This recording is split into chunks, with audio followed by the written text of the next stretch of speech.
Graças a Deus, louvado seja Deus. Os irmãos estejam à vontade, aleluia,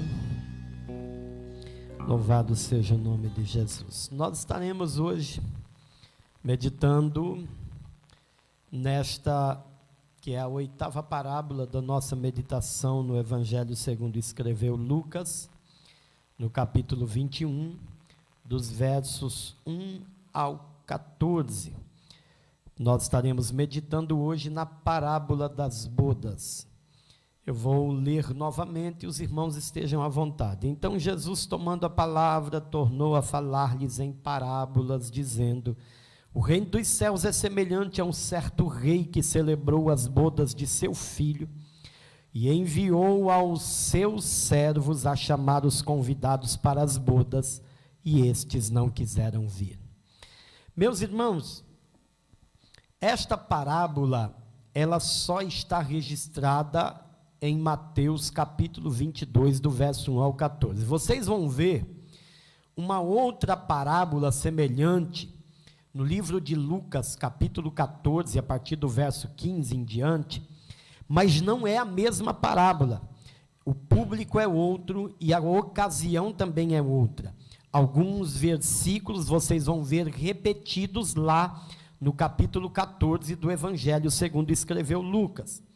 Porque esta parábola, a parábola das bodas, ela é a terceira parábola desta série de 3, que Jesus ele pronuncia em Jerusalém para os fariseus. Ele já havia falado sobre a parábola no capítulo 21, na parábola dos 2 filhos, a parábola da vinha, dos trabalhadores da vinha, e aí ele começa a falar aos fariseus a respeito da parábola das bodas. Esta parábola, ela tem algumas peculiaridades. Nós vamos explicar para os irmãos aqui o significado exatamente daquilo que a parábola está dizendo. A parábola diz que Jesus ensinando e dizendo: o reino dos céus, ele é semelhante a um certo rei. Quem é este rei? Deus, que vai celebrar as bodas de seu filho, Jesus, e que chama os seus servos para a festa. Os servos inicialmente são judeus, e a Bíblia diz que eles dizem não. Ele investe pela segunda vez e envia outros servos para que eles pudessem estar indo àquela festa de casamento. Agora, pela segunda vez, quando ele envia os seus servos, ele envia uma mensagem mais explicativa. Ele diz: olha, o jantar está pronto, os bois já estão prontos, a cevada já está pronta, nós só queremos os convidados. A Bíblia diz que eles menosprezam o convite. Há um menosprezo, claro, no texto a respeito do convite, porque a Bíblia diz que uns saem, outros vão trabalhar, e ainda uma terceira classe de pessoas pegam os servos, ultrajam e matam. Aí a Bíblia diz que a ira do rei se acendeu. Aleluia! Alguns teólogos afirmam que o cumprimento desta ira de Deus aconteceu no ano 70 depois de Cristo, quando o general Tito, ele invade Jerusalém, um general romano, e destrói tudo, destrói a cidade, o templo, os muros, louvado seja Deus, e não se vê mais a história do jeito que se era. As Escrituras Sagradas vai nos dizer que nesta parábola, na parábola das bodas, Jesus ele diz aos fariseus que, ainda assim, quando eles matam os servos, eles ultrajam, eles matam, ainda assim, o rei, ele resolve, aleluia, depois de executar juízo, porque a Bíblia diz que ele envia um exército que destrói toda a cidade e todos os homens que haviam sido convidados para a boda. Aleluia!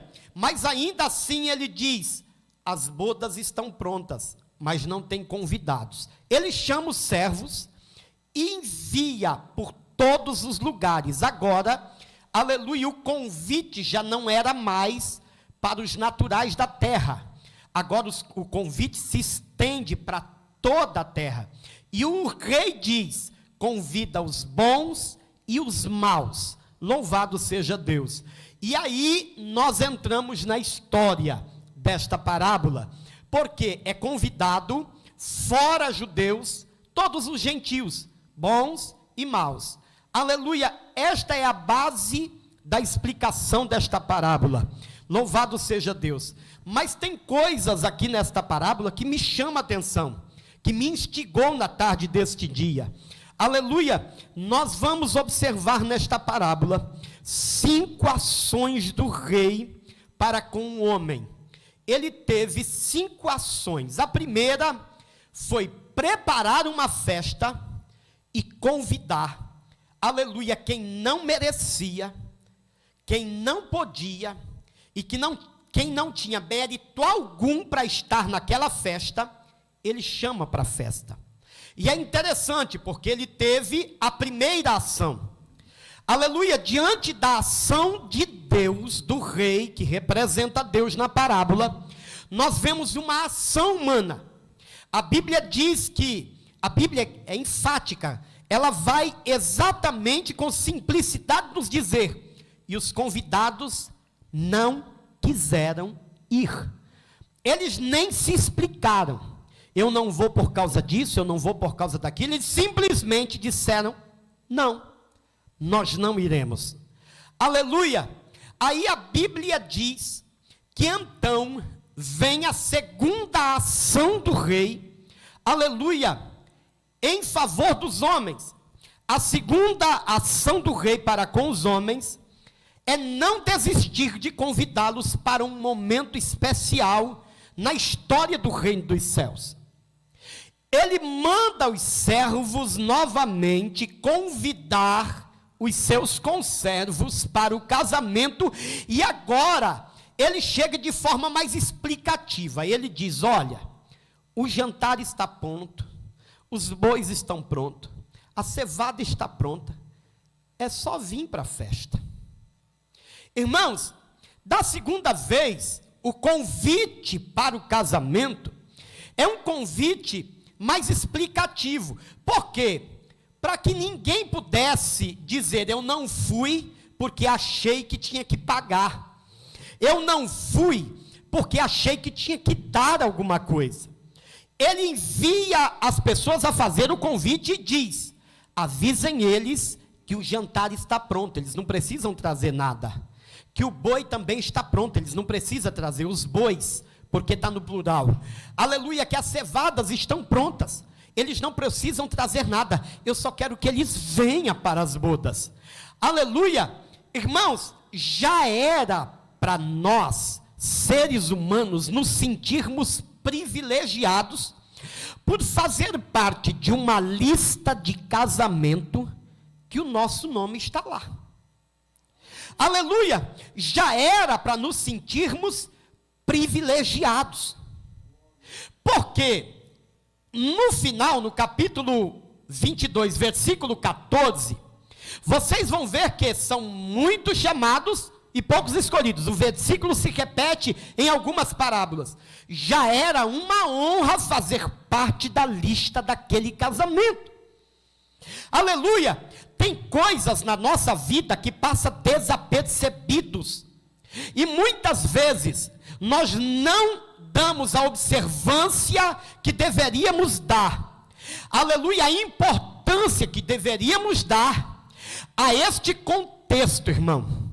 Jesus colocou você numa posição tão privilegiada, de convidado para entrar nas bodas, e que ninguém é capaz de tirar o seu nome de lá. Tem gente que às vezes a sua autoestima, aleluia, ela abala tanto que com pouca coisa ela se diminui. Ela diz que não é nada. Verdadeiramente, irmãos, nós não somos nada. Mas escuta, mesmo não somos nada, não se esqueça, você está na lista de convidados de Deus. Ele fez uma lista de convidados e colocou o meu nome e o seu. Nós estamos lá, porque a Bíblia diz, João registrou isso no capítulo 1, ele veio para os que eram seus, e os seus não receberam. Mas a todos quantos o receberam, ele deu-lhes o poder de serem feitos filhos de Deus, aos que creem no seu nome. Fato é, meus queridos, louvado seja Deus, que Deus não desistiu e enviou um segundo convite detalhado. Só que no segundo convite, a Bíblia diz que há uma postura diferente de quem recebeu o convite. Agora, eles não foram diretos com o rei. Da primeira vez eles disseram, não iremos. Agora, a reação do homem diante da ação de Deus, da sua segunda ação, em fazer o segundo convite, avisando que não precisava levar nada, o que Deus recebe? Menosprezo. Eles desprezam o convite de Deus. A Bíblia diz que eles ouvem o convite e nem respondem. Uns saem para cuidar de algumas coisas, outros vão trabalhar, e ainda tem a terceira classe que ouve o convite e quer acabar com a festa. Porque ali não estava só quem estava sendo convidado. Ali não estava só, aliás, aleluia, não estava só quem menosprezou, que já era uma falta grave, receber um convite, diante de um grande privilégio, de ser convidado pelo rei, para uma festa nupcial, o seu nome está na lista, e só entra lá quem o nome está na lista, quem o nome não está, não entra. Nesta festa não entra bico. Não é o termo que é usado ou mudou já? Acho que é esse termo, né? Quando a pessoa vai na festa que ele não é convidado. Lá não entra bico, não dá para pular o muro. Não dá para subornar os seguranças dos portões, não dá. Lá não dá. Só entra quem está na lista. E aí quem está na lista menospreza o convite. Quem está na lista dá as costas ao convite. Quem está na lista, deixa o convite de lado e vai cuidar das suas coisas. Quem está o nome está no convite, está na lista de convidados, aleluia, menospreza. E o pior, alguns que estavam sendo convidados, além de menosprezar, ainda decide querer acabar com a festa. Aí muda a história. Porque a Bíblia diz que esta terceira classe de pessoas, do versículo de número 9, louvado seja Deus, do verso 8, 9, depois de receber o convite, eles ultrajam os homens que foram lá à ordem do rei, e matam. A intenção de parar quem estava convidando, era não ter convidado. Era fazer com que ninguém participasse daquela festa. E aí a Bíblia diz que o rei se ira. Ele fica extremamente irado. A Bíblia diz, irmãos, que quando o rei fica irado, louvado seja Deus, ele se encoleriza no versículo de número 9. Aleluia! Ele envia um exército, ou melhor, os seus exércitos. Ele destrói quem estava querendo acabar com a festa, e não destrói só eles não, destrói toda a sua raiz, porque o exército acaba com a cidade de quem estava querendo destruir uma festa promovida pelo Eterno. Irmãos, Jesus está contando esta parábola para um grupo de religiosos opositores a ele, que estava tentando de alguma forma pegá-lo, prendê-lo e matá-lo, acabar com o projeto de Deus para o homem. E fato é que isso é uma grande lição para a nossa vida, irmãos. Ninguém com juízo perfeito deve tentar se opor àquilo que Deus quer fazer. Há quem diga que Deus ama tanto que ele não é capaz de exercer juízo. Escuta, irmão, o atributo de Deus chamado justiça, quando há uma injustiça, ela clama por juízo, porque isto é justo. E aqui na parábola, Jesus deixa isso claro. Quando aqueles homens maus, eles ultrajam e matam aqueles que estavam por ordem do rei para fazer o convite, para trazer o convite, aleluia, a Bíblia diz que o rei prontamente se encoleriza, envia os seus exércitos, que mata todo mundo e destrói a cidade. A Bíblia diz que Deus exerce justiça e juízo. E isto é uma grande lição de vida para todos nós. Porque vivemos em tempo de perseguição. Vivemos em tempo, louvado seja Deus, em que você professar a fé em Cristo já é motivo de zombaria. Graças a Deus. Como assim, pastor? Graças a Deus. Graças a Deus, porque quando o mundo começar a nos aplaudir é porque tem alguma coisa errada. Porque o evangelho e o mundo são duas coisas distintas. Aleluia! Nós entendemos algumas lutas que são travadas nos dias de hoje, e é boa essas lutas, mas entendemos também que é questão de tempo. Logo tudo estará liberado, todo tipo de pecado e imoralidade. A Bíblia diz que até necessário é que isso aconteça para que quem é fiel se mantenha fiel, e às vezes terá até que morrer pela sua fidelidade a Cristo. Porque a Bíblia diz que o mundo jaz no maligno. Então, mundo e igreja, mundo e evangelho são duas coisas distintas, não anda junto, irmão. É impossível igreja e mundo andar junto. Se isso começa a acontecer demais, os irmãos podem ver que tem igreja se adaptando. Tem igrejas fazendo casamento homoafetivo. Tem igreja já aceitando pastoras lésbicas, pastores homossexuais. Igrejas evangélicas. Igrejas grandes e sérias, que foram sérias.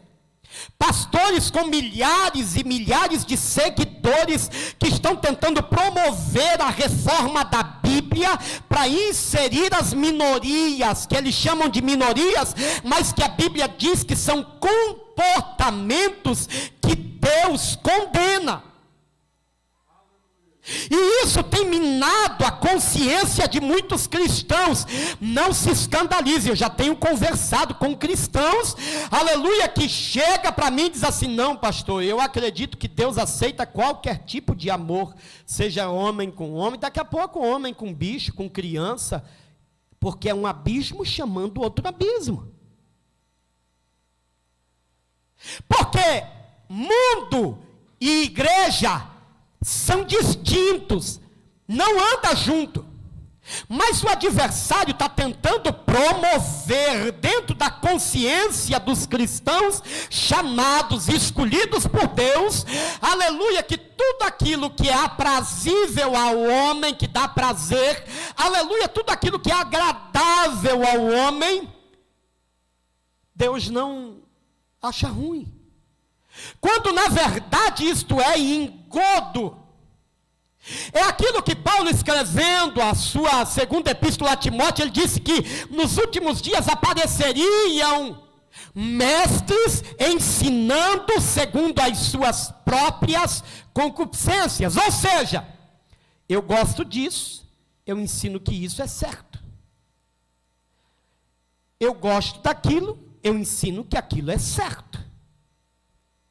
Quando na verdade o evangelho ele confronta o sistema do mundo, porque o mundo jaz no maligno, ele confronta a natureza humana, carnal que nós temos, porque a carne tende ao pecado, ela tem uma tendência ao pecado, e as Escrituras nos confrontam para que nós possamos resistir, lutar, guerrear bravamente contra tudo aquilo que é pecado e iniquidade. Porém, aleluia, há um trabalho universal no mundo para tentar minar a firmeza teológica e espiritual, aleluia, de comprometimento que a noiva precisa ter. Aleluia! E quem diz que Deus ama tanto que Ele não corrige é um mentiroso. Esse é o padrão de educação do século 21, que é um padrão deturpado, que o pai e a mãe não podem bater mais. Eu não estou ensinando ninguém a espancar ninguém, viu, irmão? Mas a vara tira a loucura da cabeça do menino. Tem gente que até hoje pensa, não conversa, resolve, às vezes. Mas quando não resolver, tem que ter um chinelinho daquele que nem bumerangue, que vai e volta. As mães sabem como dominar aquilo, parece que tem motor, né?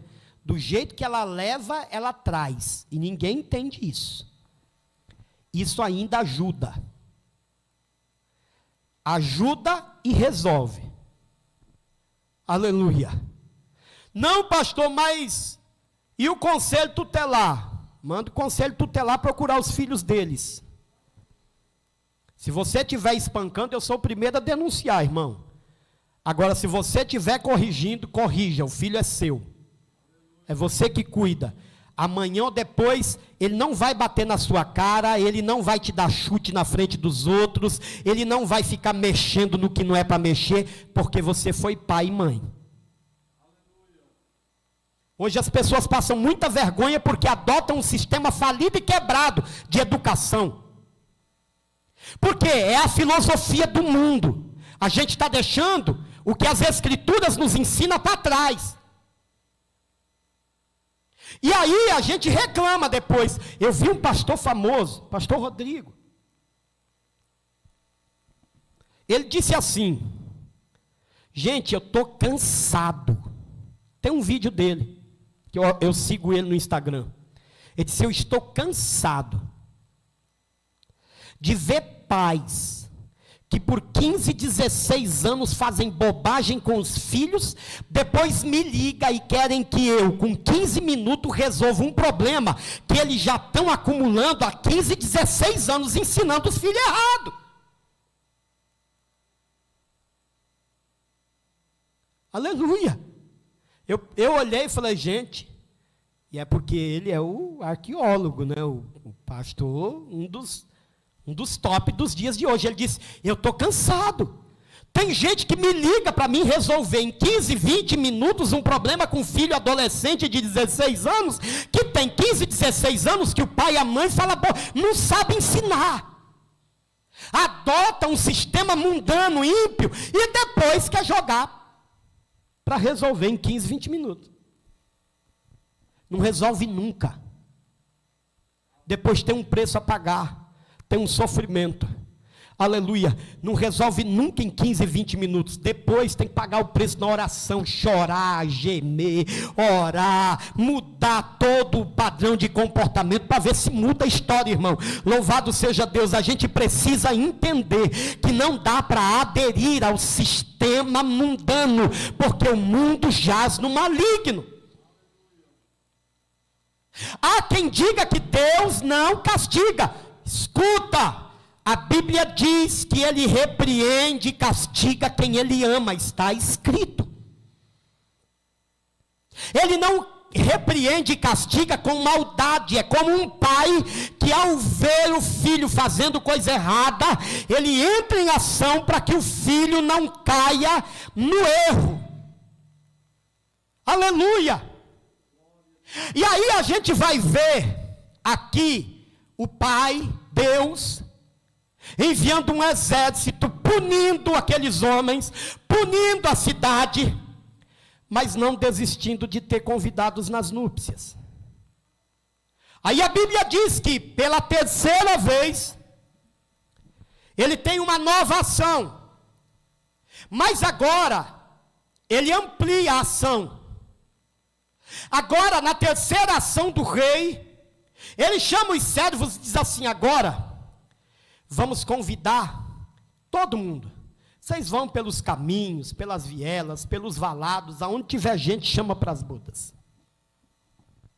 A Bíblia diz, louvado seja Deus, que agora ele estende o convite, versículo 9, a todos da terra.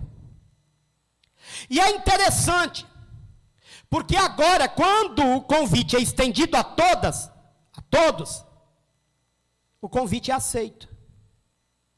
Há uma reação favorável. Aleluia. E a Bíblia diz que então o rei fica alegre, porque quando ele chega nas núpcias, aí ele vê aquele monte de gente. Coisa ruim é uma festa sem convidado. Coisa ruim é uma festa sem ninguém presente. Aleluia. E a Bíblia diz que aquela festa encheu. Mas aconteceu uma coisa naquela festa. Porque a Bíblia diz que quando o rei chega na festa, ele vê que está cheio e ele fica alegre. Mas ele começa a andar e ele vê que tem uma pessoa com uma roupa que não era nupcial. Não era a própria para a ocasião. Meu Deus. A Bíblia diz que o rei para aquele convidado e diz assim: por que você não está com a roupa apropriada? E ele fica calado. Ele emudece. A Bíblia diz que o rei então chama os servos e diz assim: amarra ele por mãos e pés e lança ele nas trevas exteriores, porque muitos são chamados, mas poucos escolhidos. Muitas pessoas ficam pensando: meu Deus, mas ele não convidou todo mundo? Bons e maus? Aleluia. E agora ele chega lá na festa, tem um com uma roupa diferente, ele diz: está fora. Sabe por quê, irmão? Porque ele fez o convite, sim, para bons e maus. Nós, gentios, entramos nisso.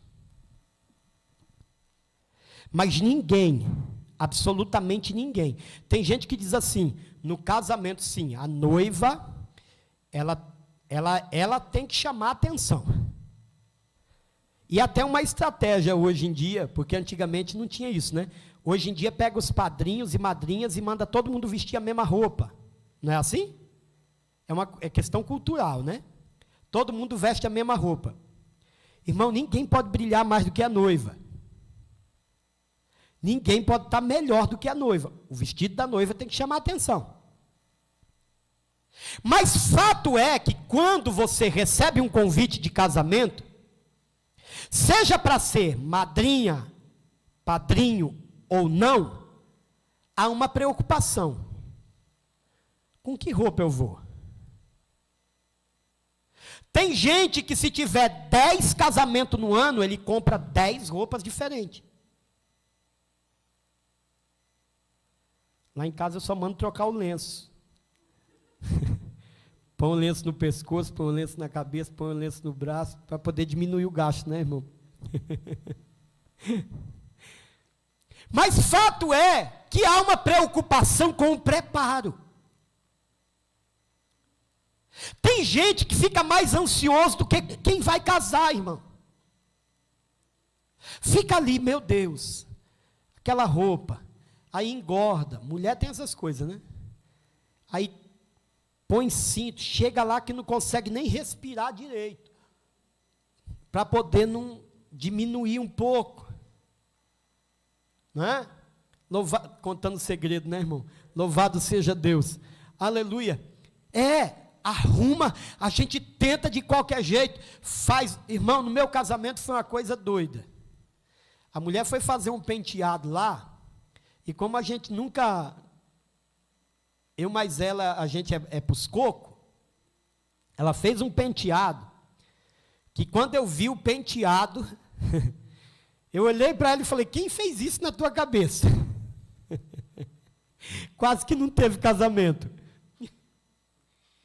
Eu olhei, tinha disseram que era uma costela de Adão, irmão, mas estava aparecendo as ruas de Divinópolis. Disseram que era costela de Adão que foi feito na cabeça dela.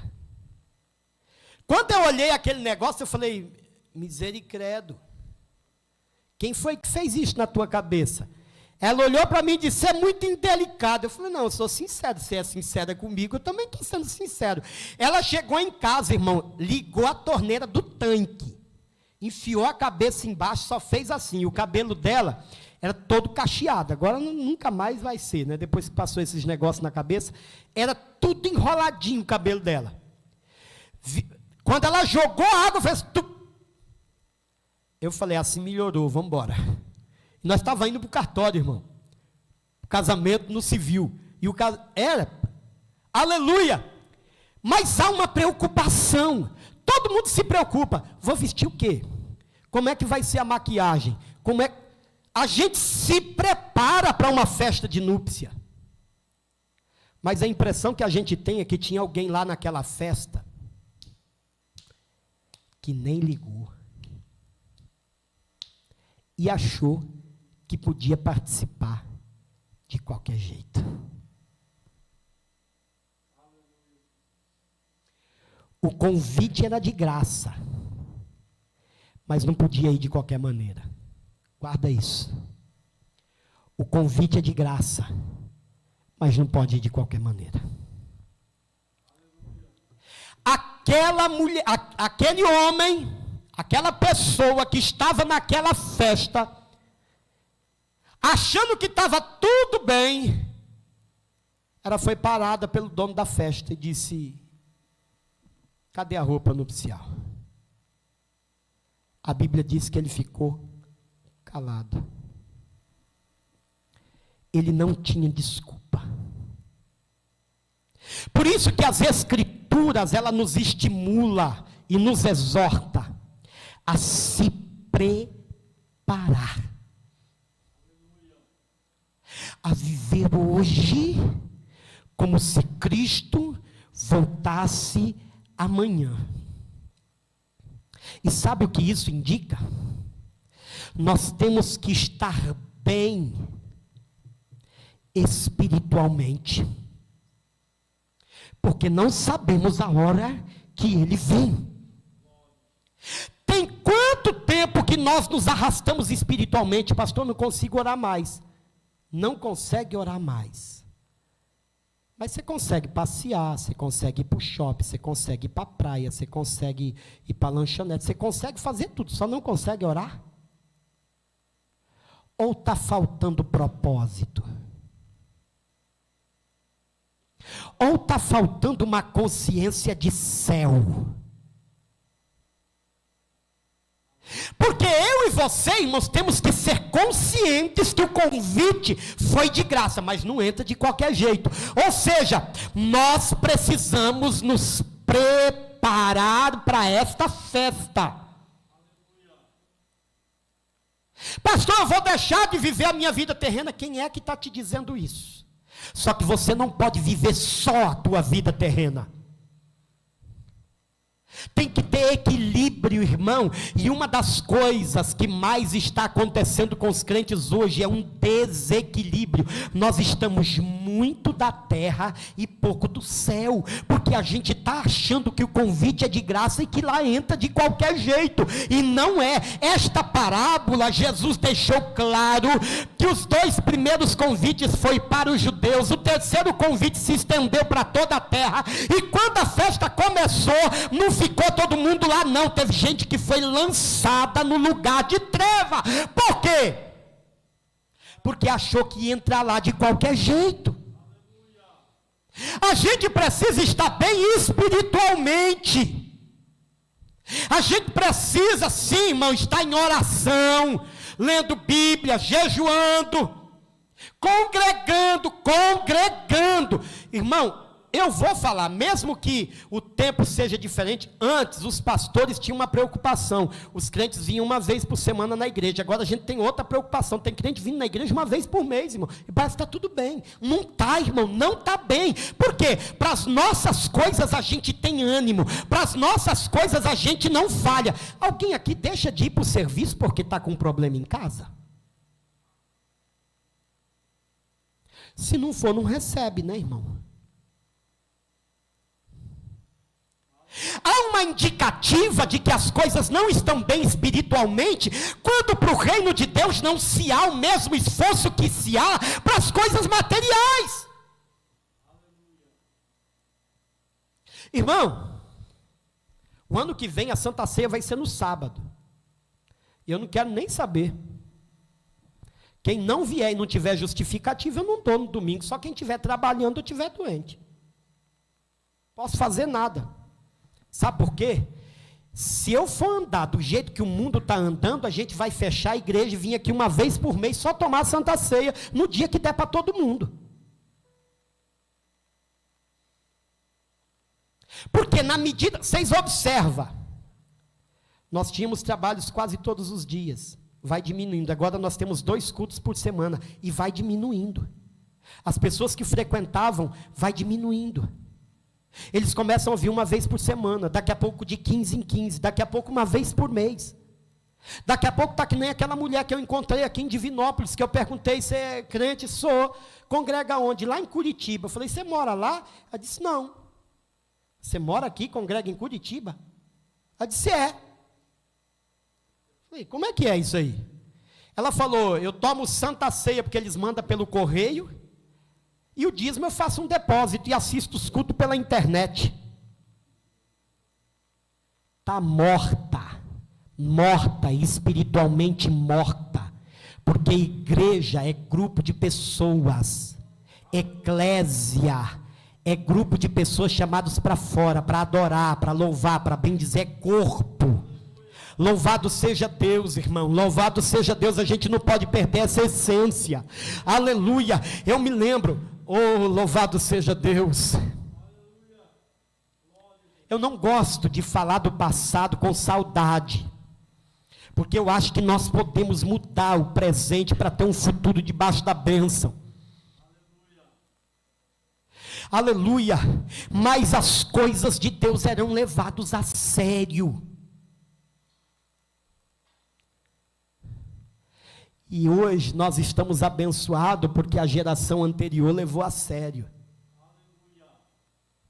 Nós não temos méritos diante daquilo que a gente tem deixado de fazer, não é nem diante daquilo que nós temos feito não, irmão, é diante daquilo que a gente tem deixado de fazer. Nós não temos mérito, nós estamos navegando numa onda que foi levantada lá atrás.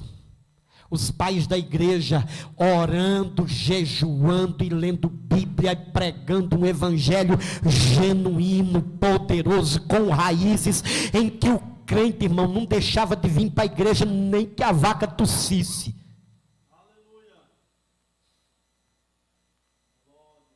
E não tinha nada de bom na igreja, viu, irmão? Fisicamente não. Porque tudo era proibido. Eu aceitei a Jesus num dia que no tempo que eu aceitei a Jesus, o pastor fazia, sabe como? As irmãs vinham aceitar Jesus, ele olhava e dizia, tira os brincos, tira as pulseiras, você usa batom, não usa mais, cortava o cabelo, não corta mais, usa calça, não usa mais. Hoje não tem mais nada disso. E naquela época tinha. Eu sei que alguém aqui também pegou um tempo assim. Aleluia. Hoje nós estamos surfando nessa onda de um evangelho de compromisso. Só que, irmão, só aceitava Jesus quem queria Jesus, irmão. Ninguém via para a igreja porque os hinos eram bonitos, porque os tocadores eram os piores. Não tinha tocador bom na igreja, não. Tinha não, irmão. Misericórdia. Os irmãos iam cantar em dó, o outro ia tocar em ré maiúsculo. Nem tem, né? Era ruim, irmão. A música era ruim também. Não era boa, não. Mas a presença de Deus era inigualável, viu? Era o que dava alicerce. Aleluia. O crente novo convertido chegava, tinha que orar, irmão. Tinha que frequentar culto da palavra, para tomar ceia, para congregar. E quando chegava no dia da Santa Ceia, era doutrina pura. A perna das irmãs tremia, dos irmãos tremia. E as pessoas tinham dúvida se ia tomar ceia ou não. Hoje nós temos um monte de coisa favorável. Entendo que muita coisa não era bíblica, era humana, eram bons costumes que com o tempo se deteriora, porque costumes são transitórios. Hoje nada disso, pastor, então estava errado. Não estava, para aquele tempo foi bom, por esse tempo nós temos um fardo mais leve, as coisas melhoraram, mas nós pioramos, nós estamos com menos compromisso. É lógico, irmãos, que tem situações que quando eu vejo, eu glorifico a Deus, porque ainda tem exceções. Irmãos, quando a gente vê assim, fulano é exemplo, ciclano é exemplo, e por que a gente não faz igual? Esses dias, eu gosto de ter belas surpresas, né? A irmã Wanda, quando eu fui vê-la no hospital, estava chorando, irmãos, porque ela não pôde vir no culto de festa aqui dos jovens. A jovem, a nossa mais nova. Eu cheguei lá no hospital, ela estava assim, angustiada, chorando, porque não pôde estar no culto de jovem, porque ela estava doente. Aleluia. Aí a gente fala assim, são exemplos, né? E por que a gente não faz igual? Não dá para entender. É muita hipocrisia. Esses dias eu me surpreendi, eu estava enfermo em casa, muito resfriado, não pude vir à igreja por causa desse contato. Aleluia. Nossa irmã Silvana tinha uma semana que estava internada lá, e o triglicerídeos lá, 3.500. Aí quando ela teve alta num dia, no outro dia ela estava aqui na igreja. Eu falei assim, gente, glória a Deus. Glória a Deus. Glória a Deus. Glória a Deus. Aleluia. Sabe por quê, irmãos? Muita coisa vai acontecer para que quem tem a chama acesa na alma se manifeste. Aleluia. Nós estamos num período de preparo, então se prepare, irmão. Eu tenho que estar pronto espiritualmente. Se Jesus voltar hoje, eu tenho alguma coisa aí, ou eu estou tentando subir agarrado na saia de alguém? Eu estou pronto, irmão, ou eu estou achando que se fulano for, eu vou também?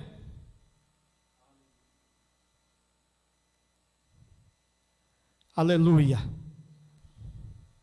Escuta, se prepare, porque o convite é de graça, mas não entra lá de qualquer jeito. Aleluia. Como é que eu estou com os meus irmãos? Se Jesus vier hoje, ele vai me achar como? Cheio de problema com os meus irmãos? Misericórdia. Se Jesus vier hoje, como é que eu vou estar? Irmão, isso é muito sério. Como eu estou no meu relacionamento com meu irmão? Pastor, eu dei uma surra no meu menino hoje. Irmão, eu faço isso dando risada, tomando santa ceia, porque eu sou pai, estou nem aí. Quem tem que sentir é ele, não é eu não, eu estou fazendo a minha parte. Pastor, mas eu discuti lá em casa, irmão, lá é sabe aquelas 490, 70 vezes 7, é lá que acontece, tá bom? Aleluia, lá a gente se resolve. Como é que você está fora das paredes da sua casa? Com os seus irmãos, com as pessoas que você se relaciona, com os seus vizinhos, está tudo bem? Você lá é luz ou é treva? Você lá é ponte sobre as águas ou você é pedra de tropeço? É isso que as Escrituras nos exorta. Eu e você precisamos saber que o convite é de graça, mas não entra lá de qualquer jeito. Alguém estava com uma roupa lá que não era a roupa adequada. Ele teve tempo para se preparar e colocar uma roupa nupcial e não se preocupou com isso. Aleluia! Como é que nós estamos moralmente? O nosso comportamento moral e ético, como é que ele está? Está bem? Nós estamos ferindo algum princípio bíblico para satisfazer marido, mulher, filho? Como é que está a nossa situação moral e ética? Sabe por quê, irmão? Porque a porta não foi reformada. Nós já dissemos isso em uma das parábolas. A porta do céu continua estreita. Como é que está o teu relacionamento com a internet? Mocinhas e rapazes, homens casados e mulheres casadas, como é que está o teu relacionamento com a internet? Está santo? Tá bom? Top? Como é que está a nossa vida moral e ética?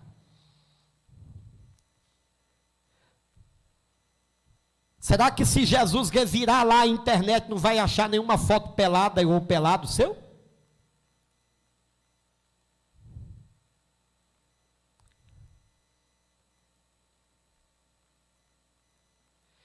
Dá para Jesus ler o que você conversa com pessoas fora da igreja?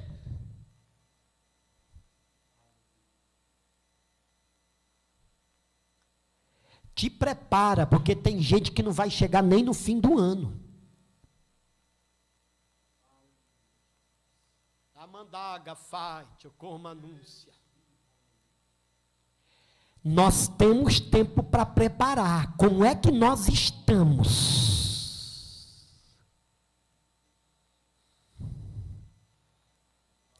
Pastor, mas é muito pesado, não é não, irmão? É só para quem quer morar no céu. Quem não quer, não tem problema. Pode fazer aliança com o mundo. Quem quer morar no céu, aleluia, entende que tudo que acontecer aqui ainda é pouco diante da glória que está reservada para ele lá na eternidade. Aleluia!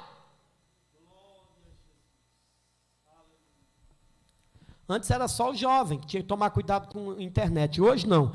Os maridos e as esposas, eles brigam e vão para o refrigério na internet. Teve uns dias atrás aí que um camarada casado foi achado lá num site de relacionamento, procurando namorada. Já pensou?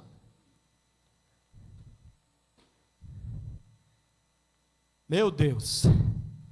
Aí sabe o que a gente faz?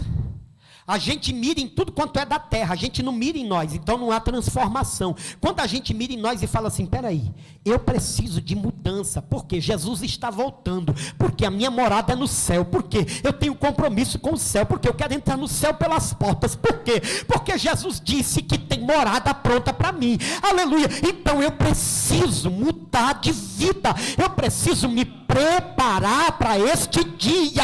Esta parábola nos ensina que assim como ele barrou judeu, também vai ter gentil que foi convidado sem merecer, sem poder estar lá, e que não se preparou e que achava que entrava lá de qualquer jeito. Irmão, essa mensagem de facilidade não é uma mensagem puramente cristocêntrica. Jesus nos deu, Ele salvou-nos, mas naquela festa não entra de qualquer jeito. Eu e você temos que ter mudança. Aleluia. Mudança! Aleluia! E quando se fala de moralidade, não é só de cunho sexual não, irmão. Quanta gente que continua envolvido com coisa que um crente não faz, irmão. Tem crente que compra coisa roubada. É mais barato. Aí quer a bênção de Deus, irmão. Aí quer ver Deus operar. Aí quer ver Deus fazer. Aí quer... Irmão, você precisa entender que Deus está nos dando um tempo para que a gente se prepare, para que esses maus costumes não façam parte da nossa vida, porque o céu é sério e é real, aleluia. E quem pensar que vai chegar lá de qualquer jeito vai ter uma surpresa, aleluia. Nós precisamos ter cuidado com a nossa vida. A parábola das bodas é muito séria, a última parte é escatológica, aleluia. Na hora da festa, aleluia, quando se passar a vista, se tiver alguém pensando que vai entrar estando despreparado, vai ser colocado para fora. Você está entendendo, irmão? Aleluia. É por isso que na noite deste dia o Espírito de Deus, ele nos constrange a uma mensagem exortativa, para que eu e você possamos ter uma mudança de comportamento, aleluia, para viver debaixo da bênção de Deus, aleluia, para não deixar a chama arder no coração, não deixar fazer com que a chama não arda mais. Nós precisamos cultivar esta chama. Como é que você mantém uma chama acesa, pondo lenha, assoprando, irmão, dando lugar, trabalhando, é isso para a tua vida espiritual? Escuta, se você não estiver bem com Deus, você não vai resistir os ataques que o inimigo tem feito. Você está pensando que se você não orar, não jejuar, você vai aguentar as tentações, as provações? Sabe por quê, irmão? Porque tem gente hoje que está tão destruído emocionalmente, que tem até incesto. Eu já cuidei de incesto na igreja, aqui em Minas Gerais. Como assim, pastor? De jovem? Não, de adultos, de obreiro, que quis pegar a própria irmã, de pai e mãe, e que ainda dizia: Abraão era irmão de Sara. Ah, pastor, isso não acontece, sabe por quê? Que quando os crentes estão sem orar, sem jejuar, sem vir à igreja congregar, eu já fico de olho aberto, irmão. Tem alguma coisa grande sendo tramada por Satanás e ele vai cair porque ele não tem resistência. Aonde estiver o teu gigante, ele vai aflorar, vai crescer, vai te subjugar, te algemar, te escravizar, e você não vai conseguir se ver livre fácil. Porque o diabo não brinca de ser diabo. Ele não brinca. Eu e você precisamos entender isso. Deus está nos dando um tempo. Você está pensando que o dia é fácil? Os dias são maus, são tenebrosos, são de trevas. Eu e você precisamos despertar do sono, para o inimigo não nos vencer. Vamos ficar de pé. Aleluia.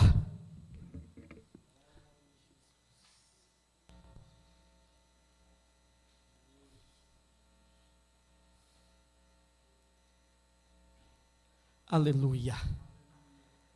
Que Deus nos ajude e que nos faça entender que estar na lista, nesta lista de convidados, é um privilégio. E que nós possamos nos conscientizar que não entra lá de qualquer jeito. Fecha os teus olhos, Senhor Deus, no nome de Jesus. Nós queremos te agradecer por poder fazer parte desta lista de convidados, mas queremos te pedir que o Senhor nos ajude, porque nós não queremos, Pai, naquele dia estar rejeitado, reprovado, não. Senhor Deus, nos ajuda. Ajuda a tua igreja, os teus filhos e filhas. Torna a reavivar, torna a encorajar, torna a dar alegria de salvação, torna a animar a cada coração, meu Pai. Senhor Deus, eu te peço em nome de Jesus, Em nome de Jesus, meu Deus, tem misericórdia, ajuda o teu povo, a tua igreja. Porque tudo que ajuda os teus filhos e filhas a resistir no dia mau. Porque a tua palavra nos diz que é o que está em pé, olhe, não caia. Meu Deus, ajuda e abençoa o teu povo, fortalecendo e encorajando. Oh, Pai querido, em nome do Senhor Jesus, meu Deus, nós te pedimos, dê a tua bênção ao teu povo. Nós consagramos também dízimos e ofertas para a tua obra. E pedimos a tua bênção sobre o teu povo, em nome de Jesus. Os irmãos das redes sociais, Deus te abençoe.